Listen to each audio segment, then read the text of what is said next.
there. Subscribe to my channel. And also press this bell icon. अस्सलाम वालेकुम। इस video में हम डिस्कस करेंगे रिमेनिंग पार्ट की। हमने इस चैप्टर की प्रॉब्लम्स यानी हीट चैप्टर की प्रॉब्लम्स को हमने स्टडी किया था, जिनमें हमने स्टार्टिंग की 4 प्रॉब्लम्स डिस्कस कर ली थी। अब आगे वाली प्रॉब्लम्स को हम इस पार्ट में डिस्कस करेंगे। तो सबसे पहले प्रॉब्लम दी हुई है प्रॉब्लम नंबर 5। प्रॉब्लम नंबर 5 में लिखा हुआ है a bubble of air rises from the bottom of a pond to the surface. अब यहाँ पर ये जो सवाल है, इसमें यहाँ तक जो डाटा है वो सिर्फ एक कंडीशन को बता रहा है कि क्या सिचुएशन, क्या कंडीशन मौजूद है। इस कंडीशन का इस प्रॉब्लम से कोई ताल्लुक़ नहीं है। तो यहाँ पर सिर्फ ये दी हुई है। असल सवाल जो हमारा शुरू होगा वो यहाँ से शुरू होगा, या अगर हम देखें तो यहाँ से शुरू होगा। तो इसको एक दफ़ा रीड कर लेते हैं। तो लिखा हुआ था a bubble of air rises from the bottom of a pond to the surface. एक बबल ऑफ एयर अराइज हुआ जो कि वाटर से यानी कि तालाब के बिल्कुल डेप्थ से अराइज हो रहा है और वो ऊपर तक आ चुका है। तो ऊपर तक आ चुका है। Just before the bubble reaches the surface it breaks and the volume was double its original volume. इसके बाद आगे लिखा हुआ है कि जैसे ही वो ऊपर आया, यानी पॉन्ड की डेप्थ से, उसकी गहराई से नीचे अंडरग्राउंड से जब वो ऊपर आया तो वो ब्रेक हो गया और उसका जो वॉल्यूम उस वक्त था ऊपर आते वक्त वो डबल हो गया था उसके ओरिजिनल वॉल्यूम से। तो ये जो कंडीशन यहाँ पर बता रहे हैं, इसका सवाल से कोई लिंक नहीं है। इसके बाद the water has a uniform temperature. अब यहाँ पे ये बताया जा रहा है कि जहाँ वो जो पॉन्ड में वाटर था, वो जो तालाब में पानी था, वो बिल्कुल यूनिफॉर्म टेम्परेचर पर मौजूद था, यानी उसका टेम्परेचर इंक्रीज़ या डिक्रीज़ नहीं हो रहा। आगे लिखा हुआ है and its density is 1000 kg पर मीटर क्यूब। आगे डेंसिटी दे दी गई है, तो हमारा सवाल असल में यहाँ से शुरू हो रहा है। तो वाटर की बात हो रही है, तो वाटर की डेंसिटी दे दी गई है 1000 kg पर मीटर क्यूब। तो वाटर की डेंसिटी हमने सबसे पहले डाटा में नोट डाउन की। डेंसिटी को रो से शो करते हैं और ये दी हुई है 1000 kg पर मीटर क्यूब। इसके बाद atmospheric pressure is 10 power 5 pascal. यहाँ पर जो एटमॉस्फेरिक प्रेशर दिया हुआ है वो 10 पावर 5 पास्कल दिया हुआ है। उसको हमने पी से इंडिकेट किया, वो मेंशन कर दिया। आगे लिखा हुआ है estimate the depth of the pond. हमें जो वो तालाब था उसकी डेप्थ फाइंड करनी है। तो उसकी डेप्थ कह सकते हैं या उसकी हाइट कह सकते हैं, क्योंकि उसकी जितनी डेप्थ होगी वही उसकी हाइट होगी। तो यहाँ पर जो रिक्वायर्ड है वो हमारे पास डेप्थ रिक्वायर्ड है, तो डेप्थ को हमने एच से शो किया, क्योंकि डेप्थ एक तरह से हाइट को ही इंडिकेट कर रहा है। अगर हम अंडरग्राउंड से देखें तो वो हमारे लिए हाइट होगी, अगर हम ऊपर से देखें, तालाब के ऊपर से देखें, तो वो हमारे लिए डेप्थ होगी। तो यहाँ पर उसको हमने एच से शो किया। अब इसको फाइंड करने के लिए इस चैप्टर में मौजूद कोई फॉर्मूला नहीं है, तो लास्ट चैप्टर का फॉर्मूला यहाँ पर हम यूज़ करेंगे, P = ρgh। ये लिक्विड के लिए था। लिक्विड और गैसेस पे जब प्रेशर अप्लाई होता है या तो फिर उस वक्त जो फॉर्मूला यूज़ होता है वो ये वाला यूज़ किया जाता है, P = ρgh, जब प्रेशर फाइंड करना होगा। तो इसमें आप वैल्यूज़ पुट करेंगे। सबसे पहले P की वैल्यू 10 पावर 5 दी हुई है, फिर रो की वैल्यू यहाँ पर हमारे पास 1000 दी हुई थी, वो पुट कर दी, और जी की वैल्यू, ये एक्सेलरेशन ड्यू टू ग्रेविटी है जिसकी वैल्यू कांस्टेंट है, तो वो हमने कांस्टेंट वैल्यू 9.8 पुट कर दी। एच हमें मालूम करना है, तो एच एज इट इज़ आ गया। अब इस 1000 को 9.8 से मल्टीप्लाई किया तो 9800 हो गया। ये 9800 यहाँ पर h के साथ मल्टीप्लाई में, तो ये नीचे जाकर इधर डिवाइड हो जाएगा। जब ये इधर डिवाइड होगा तो यहाँ पर ये 10 पावर 5 था, तो इसको हमने ओपन कर दिया। 10 पावर 5 का मतलब ये है कि 1 के बाद 5 ज़ीरोज़ हैं, तो इसको जब ओपन किया तो यहाँ पर ये 2 ज़ीरो से 2 ज़ीरो कैंसिल हो जाएंगे, और 1000 को जब हम 98 से डिवाइड करेंगे तो यहाँ पर हाइट आ गई 10.20 मीटर। तो यहाँ तक हम इसकी हाइट कैलकुलेट कर चुके हैं, या हम कह सकते हैं इसकी डेप्थ कैलकुलेट कर चुके हैं। अब यहाँ पर रिजल्ट लिख दिया जाएगा, the depth of the pond is 10.20 metre. I hope you have understood it. Now let's move towards the next problem. Problem number 6 में हमें हीट कैपेसिटी और स्पेसिफिक हीट कैपेसिटी फाइंड करनी है। तो क्वेश्चन रीड करते हैं। सबसे पहले लिखा हुआ है an electric heater of power 500 watt raises the temperature of 4 kg of the liquid. एक इलेक्ट्रिक हीटर है जिसकी पावर 500 वाट है। तो 500 वॉट पावर दी हुई है, तो यहाँ पर ये हमने गिवन में लिखा। इसके बाद आगे लिखा हुआ है रेजिज द टेम्परेचर ऑफ 4 kg। तो 4 kg मास दिया हुआ है किसका, लिक्विड का। तो लिक्विड का मास है 4 kg। वहाँ पर उसका टेम्परेचर बढ़ाने के लिए इलेक्ट्रिक हीटर का इस्तेमाल किया जा रहा है जिसकी पावर 500 वॉट है। आगे लिखा हुआ है from 10 degree centigrade to 15 degree centigrade. जो टेम्परेचर है वो 10 डिग्री सेंटीग्रेड से 15 डिग्री सेंटीग्रेड पर जा रहा है। यानी कि जब टेम्परेचर को हम यहाँ से इस पर मूव करेंगे, 15 पर मूव करेंगे, तो उस वक्त जो वाटर का टेम्परेचर इंक्रीज़ होगा इलेक्ट्रिक हीटर की वजह से जिसकी पावर 500 वॉट है। तो वहाँ पर ये जो इंक्रीज़ होगा ये कितने सेकंड में हो रहा है, ये 100 सेकंड में हो रहा है। तो 100 सेकंड टाइम दिया हुआ है और हमें कहा जा रहा है calculate the heat capacity of 4 kg of the liquid. Heat capacity मालूम करनी है और the specific heat capacity of the liquid, और स्पेसिफिक हीट कैपेसिटी फाइंड करनी है। तो यहाँ पर अब जो टेम्परेचर दिया हुआ था वो डिग्री सेंटीग्रेड में था, तो यहाँ पर सबसे पहले डिग्री सेंटीग्रेड को हम केल्विन्स में कन्वर्ट करेंगे क्योंकि यहाँ पर वॉट दिया हुआ है और वॉट और केजी SI यूनिट है। तो यहाँ पर डिग्री सेंटीग्रेड भी SI यूनिट में जाएगा जो कि केल्विन है। तो 10 डिग्री सेंटीग्रेड को केल्विन में कन्वर्ट करने के लिए, जैसे कि पहले भी मैंने बताया था, जब हमें यूनिट को डिग्री सेंटीग्रेड से केल्विन में मूव करना होता है तो वहाँ पर हम 273 को प्लस कर देते हैं। तो इसी तरह जैसे कि यहाँ पर 10 डिग्री सेंटीग्रेड था, इसको हमने केल्विन्स में मूव करना था, तो यहाँ पर 10 में 273 को ऐड करेंगे, तो 283 केल्विन्स आ गया। इसके बाद फिर फाइनल टेम्परेचर 15 डिग्री सेंटीग्रेड दिया हुआ था, 15 डिग्री सेंटीग्रेड लिखा, लेकिन इसको भी हम कन्वर्ट करेंगे केल्विन्स में, तो इसमें भी 273 प्लस किया, प्लस करने के बाद 288 केल्विन्स आ गया। अब ये दोनों टेम्परेचर चेंज हो चुके हैं, इनिशियल और फाइनल। अब हम निकालेंगे चेंज इन टेम्परेचर। तो चेंज इन टेम्परेचर कैसे निकलेगा, T2 माइनस T1, यानी फाइनल टेम्परेचर में से इनिशियल टेम्परेचर को माइनस कर दें। तो फाइनल टेम्परेचर जो आया था वो 288 था और इनिशियल टेम्परेचर 283 था। तो 288 में से 283 को माइनस किया तो 5 केल्विन आ गया। ये चेंज इन टेम्परेचर आया। इसके अलावा टाइम दिया हुआ था, टाइम 100 सेकेंड था, तो वो हमने मेंशन कर दिया। आगे अब रिक्वायर्ड भी हमारे पास दो चीज़ें हैं, एक हीट कैपेसिटी, एक specific heat capacity. Heat capacity मालूम करनी है तो हीट कैपेसिटी को हमने कैपिटल C से शो किया और स्पेसिफिक हीट कैपेसिटी को हमने स्मॉल c से शो किया। ये इनके सिंबल्स हैं। इसके बाद अब हीट कैपेसिटी और स्पेसिफिक हीट कैपेसिटी मालूम करने के लिए हमारे पास जो फॉर्मूलाए हैं वो ये हैं। हीट कैपेसिटी का formula C = delta Q upon delta T है, और उसी तरह स्पेसिफिक हीट कैपेसिटी का C = delta Q upon M delta T है। ये फॉर्मूला तब तक नहीं लगेगा जब तक यहाँ पर डेल्टा Q मालूम नहीं होती। तो यहाँ भी डेल्टा Q नहीं है, यहाँ भी डेल्टा Q नहीं है। तो सबसे पहले हम डेल्टा Q मालूम करेंगे, उसके बाद हम कैपिटल C और स्मॉल c फाइंड करेंगे। तो डेल्टा Q मालूम करने के लिए हम पावर को यूज़ करेंगे। पावर क्वेश्चन में दी हुई थी।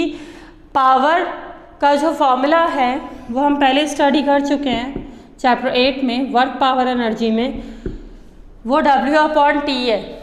तो P = W/T है। W यहाँ पे वर्क है, T यहाँ पर टाइम है। लेकिन क्योंकि W वर्क है और वर्क एनर्जी के इक्वल होता है, तो एनर्जी यहाँ पर हीट एनर्जी भी हो सकती है। तो जिसकी वजह से हम यहाँ पे रेफरेंस दे रहे हैं कि W किसके इक्वल होगा, डेल्टा Q के इक्वल होगा। इस वजह से यहाँ पे हमने जो फॉर्मूला लिया वो डेल्टा Q अपॉन T लिया। तो पावर का formula delta Q upon T हम यूज़ कर रहे हैं। अब पावर दी हुई थी 500 वाट, जैसा कि सवाल में दी हुई थी। इसके अलावा पावर 500 वाट पुट की। अब डेल्टा Q मालूम करना है, T की वैल्यू 100 दी हुई थी, तो इस 100 को हमने यहाँ पर पुट किया। इसके बाद ये 100 डिवाइड में, तो ऊपर जाकर ये 500 से मल्टीप्लाई होगा। तो मल्टीप्लाई करेंगे 500 को 100 से, तो आ गया 50,000। 5 1 से 5 और यहाँ पर ये 4 0 से, तो 4 0 एज इट इज आ गए। ये जूल्स में डेल्टा Q आ चुकी है। डेल्टा Q क्योंकि हीट एनर्जी है तो एनर्जी का यूनिट जूल होता है, इस वजह से यहाँ पर इसका यूनिट भी जूल आएगा। अब क्योंकि डेल्टा Q फाइंड हो चुकी है, तो अब हम स्पेसिफिक हीट कैपेसिटी और हीट कैपेसिटी आसानी से फाइंड कर सकते हैं। तो सबसे पहला पार्ट था हीट कैपेसिटी। तो हीट कैपेसिटी मालूम करने के लिए हमने फॉर्मूला यूज़ किया delta Q upon delta T। Heat capacity change in heat due to change in temperature था। यानी कि कोई भी सब्सटेंस मौजूद है तो उसकी हीट में जब चेंज आता है तो उसका टेम्परेचर कितना चेंज होता है, या तो उसके टेम्परेचर को जब चेंज करते हैं तो उसकी हीट में कितना चेंज आता है, उसको हीट कैपेसिटी कहते हैं।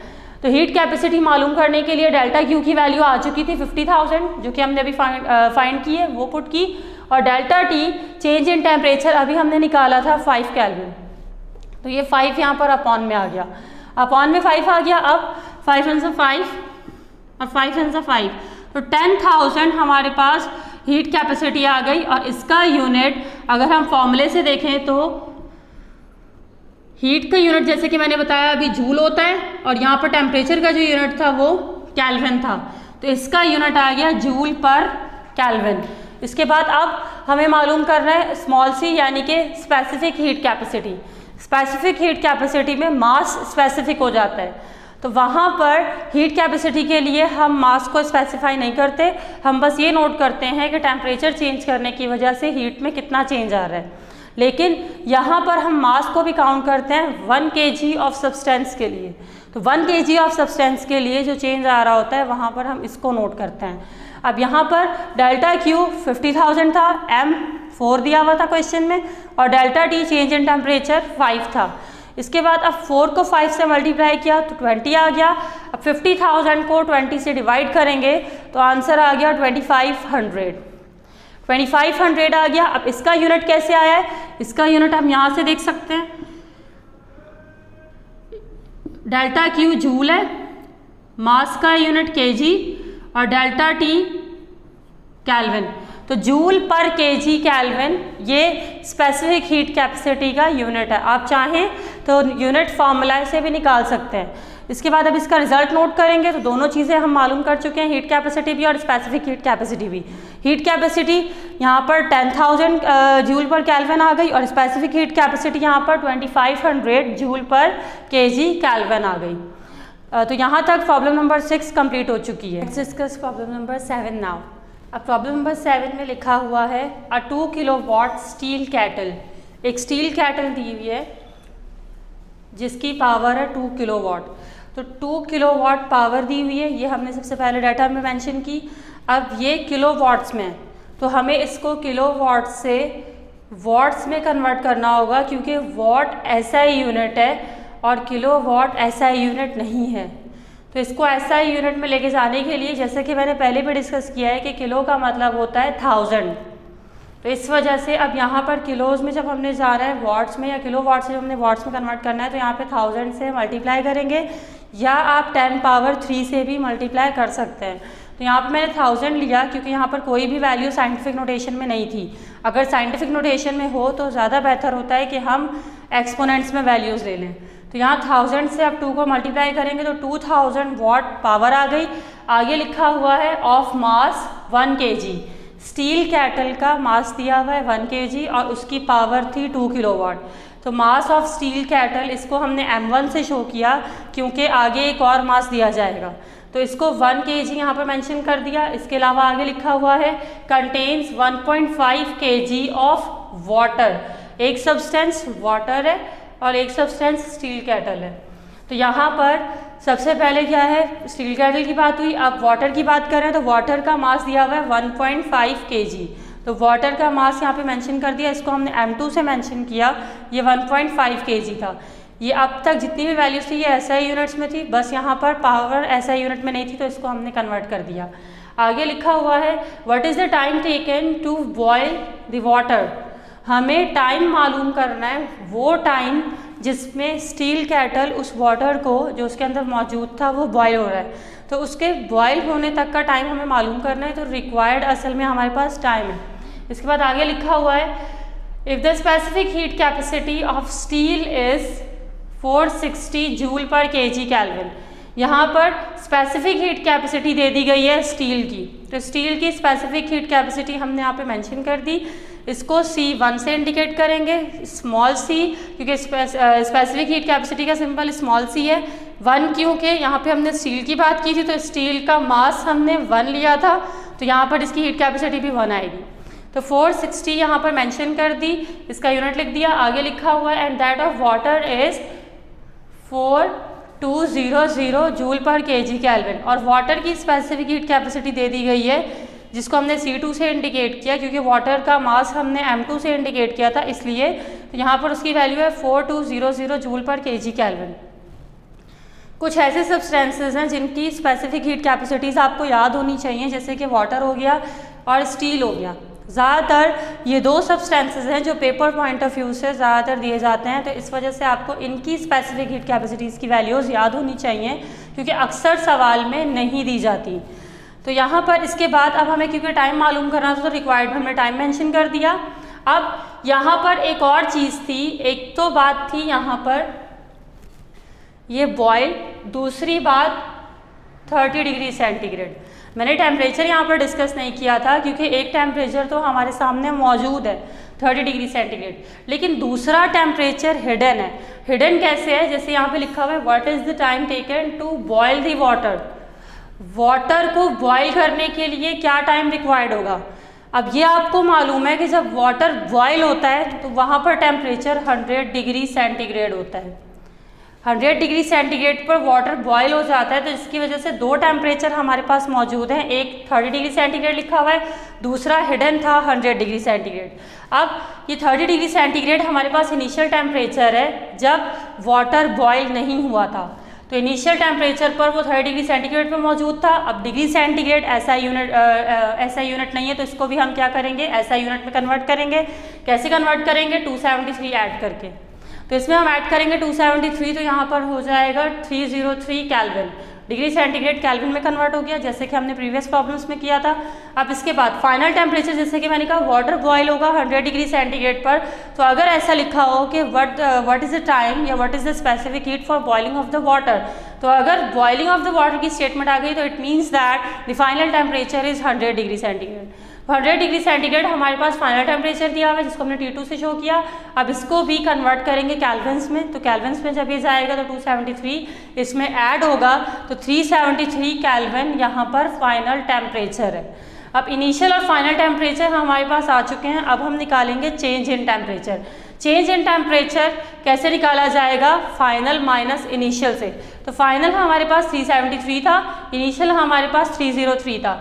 373 में से 303 माइनस किया तो 70 kelvin is the change in temperature.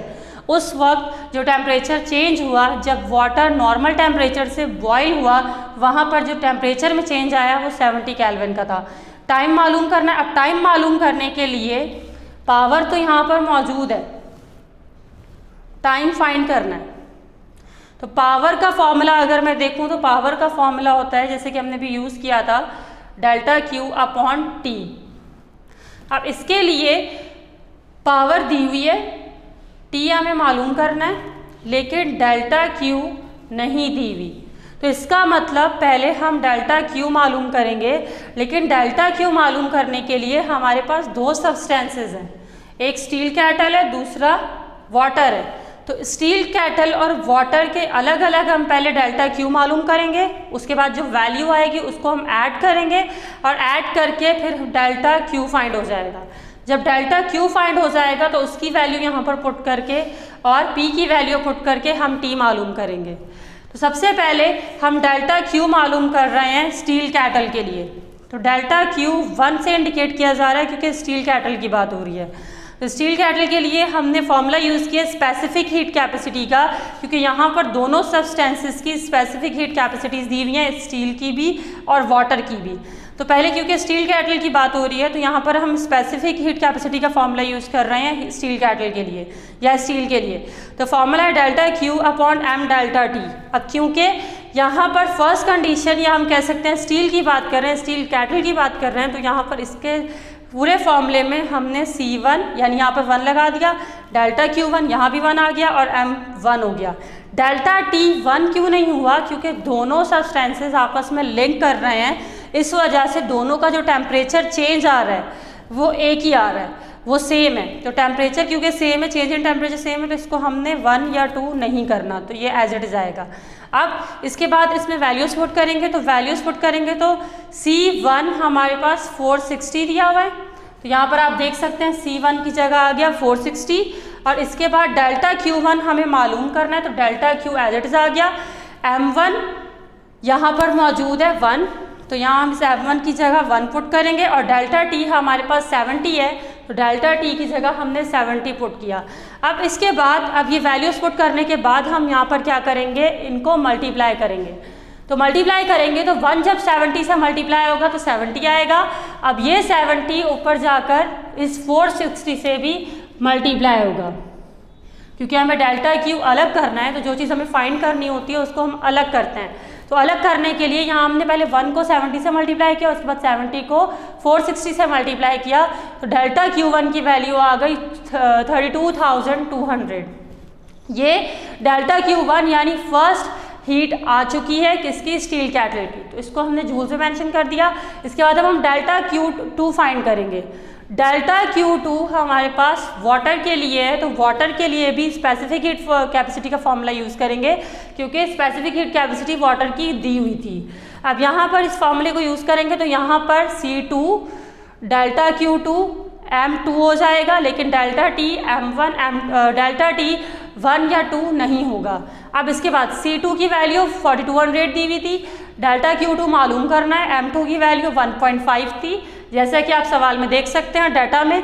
इसके अलावा डेल्टा T की वैल्यू 70 दी हुई थी। अब इसके बाद ये वैल्यूज पुट करने के बाद अब ये पूरा यहाँ पर डिवाइड में था, तो इस पूरे को हम मल्टीप्लाई में ले गए। मल्टीप्लाई में लेकर जाने के बाद हमने ये सारी वैल्यूज आपस में मल्टीप्लाई करवाई, तो डेल्टा Q2 आ गया 441,000। तो ये हमारे पास वैल्यूज आ गई, यानी 441,000 जूल हमारे पास डेल्टा Q2 आ चुकी है। अब दोनों डेल्टा Q फाइंड हो चुकी है, यानी डेल्टा Q1 भी आ गई स्टील कैटल के लिए और डेल्टा Q2 भी आ गई वाटर के लिए। अब इन दोनों को हम ऐड करेंगे, क्योंकि हमें जो टाइम मालूम करना है वो दोनों को मिलाकर आएगा। तो टाइम मालूम करने के लिए इन दोनों को जब ऐड करेंगे तो यहाँ पर फॉर्मूला हो जाएगा delta Q is equal to delta Q1 plus delta Q2। अब दोनों को हमने पुट किया, पहली वैल्यू 32,200 है, दूसरी वैल्यू 441,000 है।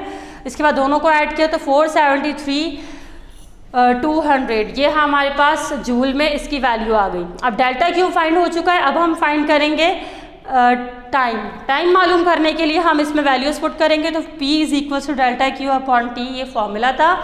अब इसमें P की वैल्यू हमारे पास, अब इसको P की वैल्यू यहाँ पर ये मौजूद है, तो P की वैल्यू 200 है, डेल्टा Q हमने अभी मालूम किया है 473,200, ये पुट कर दिया। इसके बाद टाइम हमें फाइंड करना है। अब ये टाइम यहाँ पर आ जाएगा क्योंकि ये फाइंड करना है, और ये 2000 नीचे चला जाएगा। अब T इज इक्वल्स टू 473,200 और ये 2000 नीचे अपॉन में आ गया। अपॉन में आ गया, अब क्या करेंगे, अब इनको डिवाइड करेंगे। 473,200 को जब हम 2000 से डिवाइड करेंगे तो यहाँ पर T की वैल्यू आ गई 236.6। तो इसका मतलब जो टाइम आ रहा है वो 236.6 सेकेंड्स आ रहा है जब वाटर बॉयल होगा स्टील कैटल के थ्रू। तो यहाँ तक ये प्रॉब्लम सॉल्व हो चुकी है। आई होप यू हैव अंडरस्टूड। इसके बाद इसका रिजल्ट आप खुद लिख सकते हैं। रिजल्ट आप कैसे लिखेंगे, बिल्कुल यहाँ से वर्डिंग उठाएंगे आप। Time taken by water to boil is, या time taken to boil the water is 236.6 second. तो यहाँ से आप इसका रिजल्ट ले सकते हैं। Now let's move towards the next problem. Now let's discuss the last problem. 1 kg of water is contained in a 1.25 kilowatt kettle। यहाँ पर अब वाटर दिया हुआ है 1 kg और ये मौजूद है कैटल में जिसकी पावर दी हुई है 1.25 किलोवाट। तो 1.25 किलोवाट हमारे पास पावर है, किलोवाट से हमें वाट में कन्वर्ट करना है। तो 1.25 को हम 1000 से मल्टीप्लाई करेंगे, 1000 से मल्टीप्लाई करेंगे तो 1250 आ गया। इसके बाद आगे 1 kg ऑफ वाटर दिया हुआ था, तो 1 kg ऑफ वाटर ये मास ऑफ वाटर था जिसको हमने m से इंडिकेट किया और 1 kg था। इसके बाद आगे लिखा हुआ है assuming that the heat capacity of the steel kettle या heat capacity of the kettle is negligible. अब कैटल की जो हीट कैपेसिटी थी वो नेग्लिजिबल है, यानी कि वो नहीं दी हुई। आगे लिखा हुआ है calculate the time taken for the temperature of water to rise from 25 degree centigrade to its boiling point 100 degree centigrade. अब 25 डिग्री सेंटीग्रेड से वाटर बॉयल होकर 100 डिग्री सेंटीग्रेड पर जाएगा। तो ये इनिशियल टेम्परेचर 25 डिग्री सेंटीग्रेड दिया हुआ है डिग्री सेंटीग्रेड को हम कन्वर्ट करेंगे केल्विन में, तो केल्विन में कैसे कन्वर्ट होगा, इसमें 273 ऐड करेंगे तो ये 298 केल्विन हो गया। इसके बाद आगे ये फर्स्ट टेम्परेचर था, अब फाइनल टेम्परेचर हमारे पास T2 है, 100 डिग्री सेंटीग्रेड दिया हुआ है। 100 डिग्री सेंटीग्रेड को भी हम कन्वर्ट करेंगे केल्विन्स में, तो केल्विन्स में कैसे कन्वर्ट होगा, इसमें भी 273 ऐड करेंगे। जब ऐड करेंगे तो 373 केल्विन हमारे पास फाइनल टेम्परेचर है। अब इनिशियल और फाइनल टेम्परेचर दोनों केल्विन्स में आ चुके हैं, तो अब हम फाइंड करेंगे change in temperature. Change in temperature कैसे आएगा, delta T T2 minus T1 करके आएगा। तो T2 हमारे पास 373 था और T1 298 था। अब इसको माइनस किया तो 75 केल्विन हमारे पास चेंज इन टेम्परेचर आ गया। आगे रिक्वायर्ड में हमें टाइम मालूम करना है, क्योंकि आप देख सकते हैं जैसे कि इधर लिखा हुआ था, calculate the time taken for the temperature to rise by water. ठीक है, तो हमें वाटर का टेम्परेचर मालूम करना, वाटर के लिए टाइम मालूम करना था जिसमें उसका टेम्परेचर इंक्रीज हो रहा है और वो बॉयल हो रहा है। तो टाइम हमें मालूम करना है। ये भी लास्ट प्रॉब्लम की तरह है। लास्ट प्रॉब्लम में जिस तरह हमने पहले क्या किया था, टाइम मालूम करने के लिए हमने सबसे पहले स्पेसिफिक हीट कैपेसिटी के फॉर्मूले से डेल्टा क्यू निकाली थी, लेकिन फ़र्क ये है कि वहाँ पर दो सब्सटेंसेस थे, स्टील कैटल और वाटर। तो हमने दोनों की अलग अलग पहले स्पेसिफिक हीट कैपेसिटीज़ मालूम की थी। स्पेसिफिक हीट कैपेसिटीज़ हमने डेल्टा क्यू मालूम किए थे, डेल्टा Q1 और Q2, और उसके बाद उनको प्लस करके फिर हमने टाइम मालूम किया था। लेकिन यहाँ पे क्योंकि एक ही सब्सटेंस की बात हो रही है, दूसरे सब्सटेंस का कोई डाटा मौजूद नहीं है, इसलिए हम सिर्फ वाटर के लिए डेल्टा Q मालूम करेंगे। अब वाटर के लिए डेल्टा Q निकालने के लिए हमने फॉर्मूला यूज़ किया स्पेसिफिक हीट कैपेसिटी का, C is equal to delta Q upon m delta T। अब C की वैल्यू यहाँ पर आपको याद करनी पड़ेगी 2400। तो 2400 यहाँ पर हमने उसकी वैल्यू पुट की। इसके बाद आगे delta Q as it is आ गया, m की जगह 1 आ गया जो कि क्वेश्चन में दिया हुआ था, और डेल्टा T की जगह 75 आ गया जो कि चेंज इन टेम्परेचर था। इसके बाद अब 1 को 75 से मल्टीप्लाई करेंगे, 75 आएगा, और ये 75 ऊपर जाके 4200 से मल्टीप्लाई होगा। अब इसको जब मल्टीप्लाई करेंगे तो डेल्टा Q की वैल्यू आ गई 315,000। तो ये जूल्स में हमारे पास डेल्टा Q आ चुका है। अब हमें मालूम करना है टाइम। टाइम मालूम करने के लिए हम सेम फार्मूला यूज़ करेंगे जो हमने लास्ट प्रॉब्लम में यूज़ किया था, P is equal to delta Q upon T। अब यहाँ पर W जैसे कि मैंने कहा था डेल्टा Q के इक्वल होता है, तो जिसकी वजह से यहाँ पे मैं डेल्टा Q ले रही हूँ। अब यहाँ पर P दिया हुआ था 1250, कन्वर्ट करने के बाद जो वैल्यू आई थी वो हमने यहाँ पर लिए, जैसे कि आप देख सकते हैं यहाँ पर ये कन्वर्ट करने के बाद 1250 आया था, तो ये वैल्यू हम इधर पुट कर रहे हैं। इसके बाद अब डेल्टा Q हमारे पास 315,000 दिया हुआ था और T मालूम करना है। अब 1250 यहाँ पे मल्टीप्लाई में तो नीचे जाकर डिवाइड होगा और T ऊपर चला जाएगा, तो ऊपर जाएगा तो T is equals to 315,000 upon 1250। इन दोनों वैल्यूज़ को अब डिवाइड करेंगे, तो डिवाइड करने के बाद जो आंसर आ रहा है, जो टाइम आ रहा है वो 252 सेकेंड्स है। तो ये वो टाइम है जिसमें वाटर बॉयल हो रहा है। अब इसके बाद इसी का हमने रिजल्ट लिख दिया, the time taken for the temperature of water to rise is 252 second. इसको हमने मिनट्स में कन्वर्ट नहीं करना। क्यों नहीं करना? क्योंकि ये SI यूनिट में आया है, तो हम इसको SI यूनिट में ही रहने देंगे। यहाँ तक इस चैप्टर की प्रॉब्लम्स कंप्लीट हो चुकी हैं। Now in next video we will discuss the next chapter.